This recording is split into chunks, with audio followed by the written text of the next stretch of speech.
ভাৰত জোড়ো অভিযানৰ অসম শাখাৰ বিভিন্ন অনুষ্ঠানত নিমন্ত্ৰিত হৈ তেওঁলোকৰ অনুৰোধ মৰ্মে মই মোৰ বক্তব্য ৰাখিছোঁ আৰু তেওঁলোকৰ প্ৰতি সদায় সদিচ্ছা পোষণ কৰিছোঁ।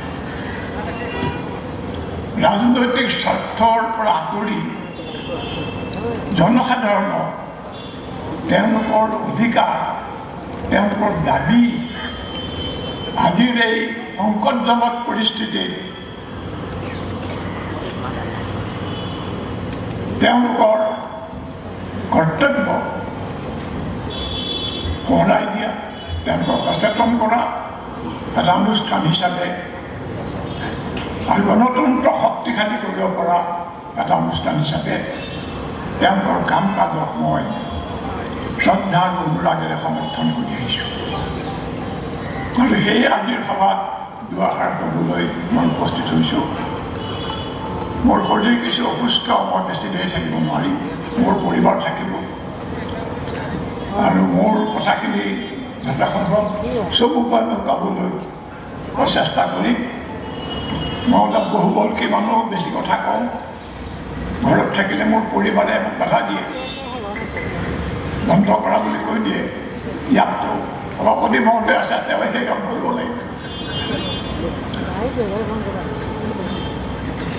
আজি আমি ইয়াত গোট খাইছোঁ, সকলো গোট খাইছোঁ। আমি ক'ব খুজিছোঁ, আপোনালোকে শুনিব খুজিছে যে গণতন্ত্ৰ বিপন্ন, ইয়াৰ লগত আমাৰ জীৱনৰ সম্পৰ্কটো কি? গণতন্ত্ৰ বিপন্ন হ'লে আমাৰ কি হ'ব? গণতন্ত্ৰ মানেতো আৰু 5 বছৰ বা 4 বছৰ মূৰে মূৰে নিৰ্বাচন পাতি চৰকাৰ গঠন কৰা নহয়। গণতন্ত্ৰৰ যিটো অৰ্থ সেইটো যদি আমি বুজি পাওঁ, তেতিয়াহ'লে দেখিম যে গণতন্ত্ৰ আমাৰ অতি আপোন বস্তু।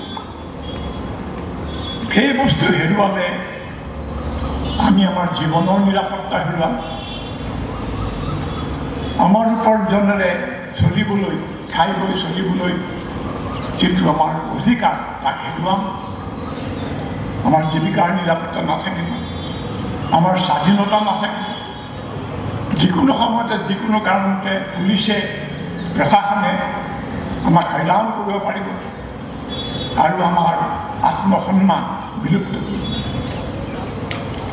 গণতন্ত্ৰত মানুহ নাগৰিক, গোলাম নহয়, কাৰো গোলাম নহয়।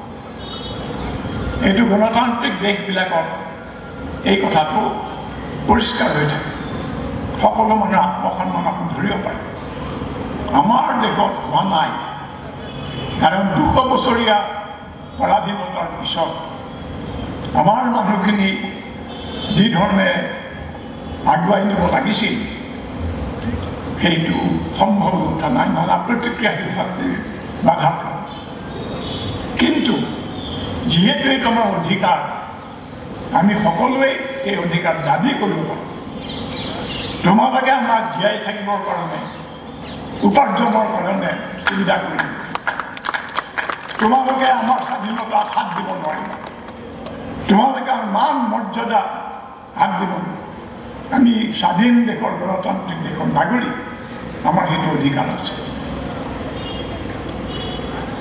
এতিয়া আমি সকলোৱে দেখিছোঁ, চিন্তা কৰিছোঁ যে গণতন্ত্ৰৰ কাৰণে বিজেপি ভয়ানক বিপদ মাতি আনিছে। নানা ধৰণৰ ফাং ফুং কথা কৈ, চলাহী কথা কৈ, ফাঁকি দি মানুহক বিভ্ৰান্ত কৰিছে। মানুহে ভালকৈ পৰিস্থিতি বুজা নাই আৰু তেওঁলোকে মনে মনে এটা কৈ গণতন্ত্ৰৰ সকলো লক্ষণ, সকলো তাৰ অংগ, সকলো নিয়ম নীতি ভংগ কৰিছে।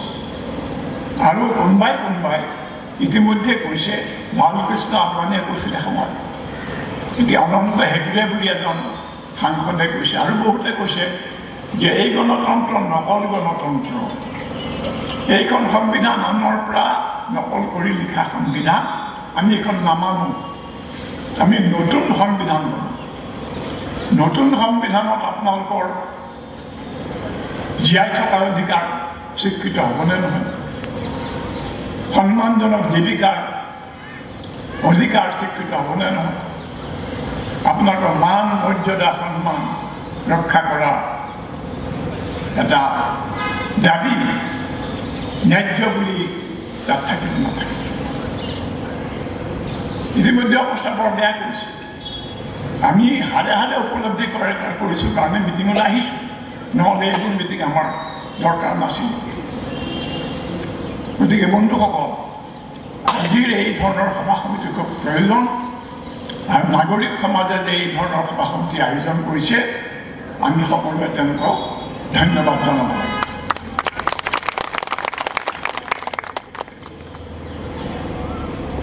আমি আমাৰ গণতন্ত্ৰৰ অধিকাৰী কেনেকৈ হ'ম 200 বছৰ নানা সংগ্ৰাম ত্যাগ কষ্ট মূলত লৈ ভাৰতৰ জনগণে অৱশেষত গান্ধীজী নেহৰুৰ নিচিনা নেতাৰ নেতৃত্বত বিদেশী শাসনৰ পৰা তেওঁলোকক উদ্ধাৰ কৰিলে তেওঁলোকে উদ্ধাৰ পালে কিন্তু ইয়াৰ কাৰণ নেতাৰ নেতৃত্ব নহয় আছে নেতৃত্বৰ এটা অৱদান আছে জনসাধাৰণ যদি পথলৈ ওলাই নাহিলেহেঁতেন পুলিচ মিলিটাৰী বাধা যদি জয় নকৰিলে তেল নিদিলেহেঁতেন শ্ৰম নকৰিলেহেঁতেন স্বাধীনতাৰ ধাৰণাটো কাগজৰ পাততে আবদ্ধ হৈ থাকিলে সেইকাৰণেই স্বাধীনতা জনগণৰ প্ৰাপ্য অধিকাৰ তেওঁলোকে নিজে সংগ্ৰাম কৰি আদায় কৰা এটা অধিকাৰ আৰু সেই অধিকাৰ তেওঁলোকৰ লগতে নেতাসকলে দাবী কৰিছিল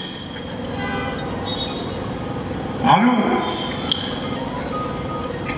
তাৰপিছত আমাৰ দেশত ৰজা মহাৰজা চুলতান বাদশ্বাহ বিদেশী শাসকৰ অটপালি সকলৰ পৰা মুক্ত হ'ল এতিয়া দেশত কি ধৰণৰ শাসন চলিব আকৌ ৰহামত ৰজা মহাৰজা আহিবনে বা কোনোবা এজন কিছুমান দেশত থকাৰ প্ৰবল প্ৰতাপী একচ্ছত্ৰীয় অধিনায়ক যাৰ হুকুমেই আইন যাৰ ইচ্ছাই আইন তেনেকুৱা এখন দেশ হ'ল তেতিয়া জনসাধাৰণৰ প্ৰতিনিধিসকল মিলি 2 বছৰ ধৰি কষ্ট কৰি আলোচনা বিলোচনা কৰি এই সংবিধান ৰচনা কৰে আৰু সংবিধানত পৰেশ মালাকাৰে কোৱাৰ নিচিনা কেইটামান অতি গুৰুত্বপূৰ্ণ বিষয় হৈছে এটা হৈছে জনসাধাৰণৰ মৌলিক অধিকাৰ কোনো আপোনাৰ যদি কিবা পুলিচে এৰেষ্ট কৰে আইন অনুযায়ী এৰেষ্ট কৰিব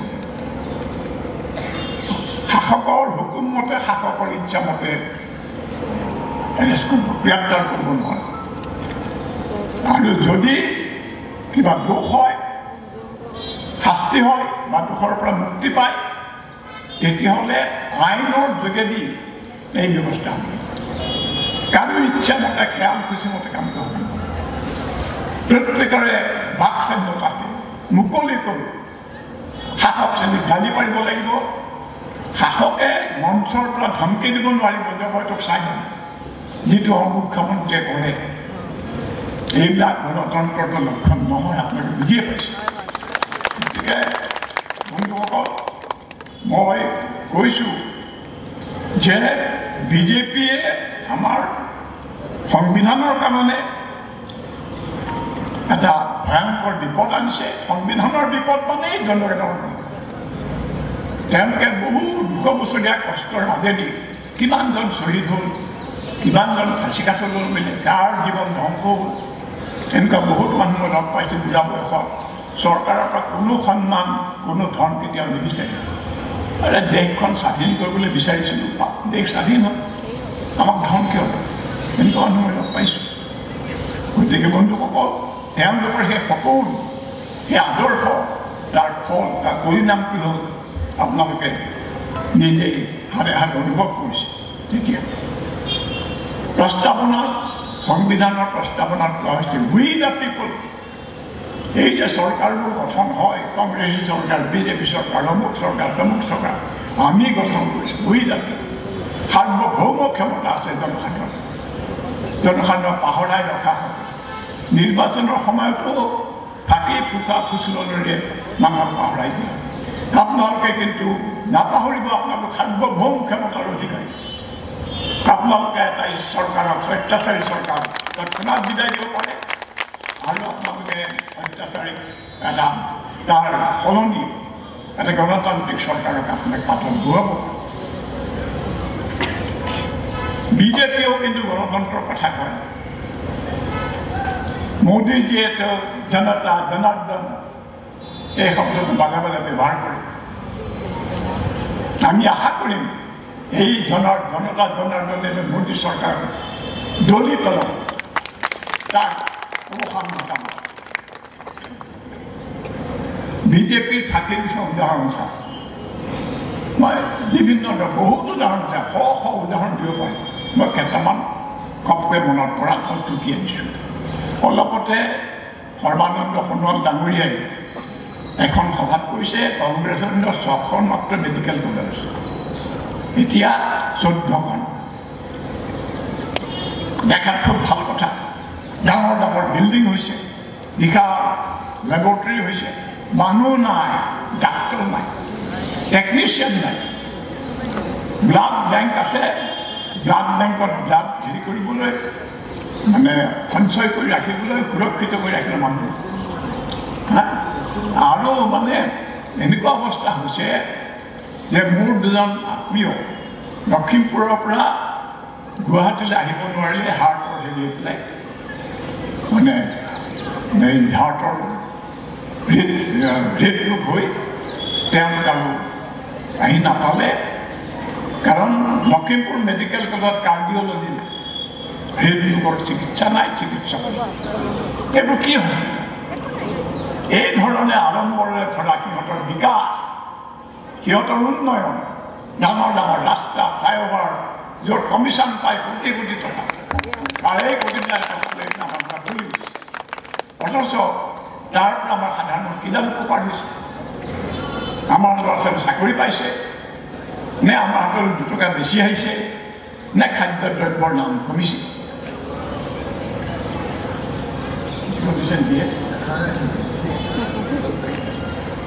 এতিয়া আৰু 2 নম্বৰ কথা হৈছে ৰাকেশ পাল নামৰ জন অপৰাধীৰ অপৰাধ। এই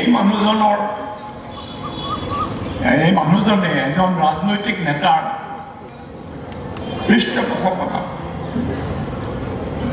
তেওঁৰ সহায়ত প্ৰচণ্ড জালিয়াতি কৰি টকা খাই, কোটি কোটি টকা খাই হাজাৰ হাজাৰ চৰকাৰী কৰ্মচাৰী বিষয়া নিযুক্তি। তেওঁলোকৰ কেনেকুৱা অদ্ভুত ঘটনা ঘটিছিল মই আপোনালোকক মনত পেলাই দিছোঁ। আপোনাৰ কাগজ অচলে পঢ়িবলৈ পাইছোঁ। APSCৰ যিবোৰ পৰীক্ষা, তাত বহুত দুখীয়া ঘৰৰ মেধাৱী ছাত্ৰ ছাত্ৰীয়ে বহুত আশা কৰি পৰীক্ষা দিয়ে, কিজানি ইয়াৰ পৰা চাকৰি এটা পাওঁ, ঘৰৰ দুৰ্দশা অলপ পাতলাই দিব পাৰোঁ, নিজেও গ্লানিৰ পৰা মুক্ত হওঁ, মৰ্যাদা লাভ কৰোঁ। এই সকলো সপোন ধূলিসাৎ কৰি তেওঁ বেলেগ ব্যৱস্থা যে পৰীক্ষাত এটা অত্যন্ত মৰ্দম লগা যদি যাতা লিখি আহে, এই 7 লাখ নে কিমান লাখ টকা দিলে সেই বহীখন আনি পেলাই তাৰ ঠাইত বেলেগ এখন বহী জমা দিব পাৰি, য'ত শুদ্ধ উত্তৰ লিখা থাকে, ভাল উত্তৰ লিখা থাকে। এনেকুৱা এটা কাম কৰিলে যে বেলেগ পৰীক্ষাবিলাক, যিটো পৰীক্ষাবিলাকত এই মেধাৱী দুখীয়া ঘৰৰ ল'ৰা ছোৱালীয়ে পৰীক্ষা দিয়ে, তাৰপিছত বেলেগ এটা ঘৰ য'ত নেকি নিশ্চিন্ত মনে নকল কৰি পৰীক্ষা দিব। এনেধৰণৰ বহুত অদ্ভুত পদ্ধতিৰে কোটি কোটি টকা মানুহজনে অৰ্জন কৰিলে, তাৰ ভাগ যে ৰাজনীতিবিদে পালে এইটো নিশ্চিত। কাৰণ বহুত অভাৱ অভিযোগৰ পিছতো সেই মানুহজন ধৰা পৰা নাছিলে। শেষত ৰাইজৰ দাবীত বাধ্য হ'ল। কিন্তু আপোনালোকে কাগজত পঢ়িছে যে কিছুদিন আগতে তেওঁ জামিনত মুক্তি পাই আহিছে। কি কাৰণে জামিন দিয়া হ'ল? তেওঁ ন্যায়ালয়ে ক'লে যে এতিয়ালৈকে পুলিচে তেওঁৰ বিৰুদ্ধে যিবোৰ অভিযোগ তাৰ যথেষ্ট প্ৰমাণ দিয়া নাই। আমি কিমান দিন ৰৈ থাকিম? 5-6-7 বছৰ আমি প্ৰমাণৰ কাৰণে ৰৈ থাকি নিজৰে মানুহটো জামিনত। এতিয়া প্ৰশ্ন হৈছে সেই যে প্ৰমাণবিলাক কি হ'ল? ইমান ডাঙৰ জালিয়াতি কৰাৰ পিছত, দেশ দেশ বদমাচি কৰাৰ পিছত মানুহজনৰ প্ৰমাণৰ অভাৱ থাকিব নালাগে। প্ৰমাণবিলাক মোৰ ধাৰণাত নষ্ট কৰি পেলোৱা হৈছে যাতে সেই মহা অপৰাধীজনে শাস্তিৰ পৰা মুক্ত হ'ব। আৰু তেওঁ মুক্ত হ'লে তেওঁক প্ৰশ্ৰয় দিয়া যিজন ৰাজনীতিবিদ বা যিসকল ৰাজনীতিবিদ তেওঁলোকক ৰক্ষা পাব, নহ'লে তেওঁ গোটেইবোৰ কথা ফাদিল কৰি দিব পাৰে। এই ধৰণৰ থাকিলে বিজেপিয়ে আপোনালোকৰ দেশ চলাই আছে আৰু আপোনালোকৰ আগত ফাঁকি মাৰি আছে। তাৰপিছত চাওক, মোদীয়ে কৈছিল যে দুৰ্নীতি নিবাৰণ কৰিব। কংগ্ৰেছ মানে দুৰ্নীতি, এইটো তেওঁলোকে ধাৰণা কৰিছে। কংগ্ৰেছৰ দিনত দুৰ্নীতি হোৱা নাই বুলি আমি কোৱা নাই, হৈছে। আৰু ৰাইজৰ দাবীত তদন্ত হৈছে, বহুত কলংক। কাৰণ কংগ্ৰেছ দোষ ত্ৰুটিৰ পৰা মুক্ত নাছিলে, তাৰ শাস্তি তেওঁলোকে পালে। কিন্তু আজিৰ তুলনাত আমি গগৈৰ কথা ভাব, তৰুণ গগৈৰ কথা ভাব, তেতিয়া মানুহৰ হাতত পইচা আছিল। ইয়াতে এজন চাহ দোকানী আছিল, সদায় গধূলি মই খোজকাঢ়ি আহি পেলাই তেওঁৰ পৰা চাহ খাইছিলোঁ।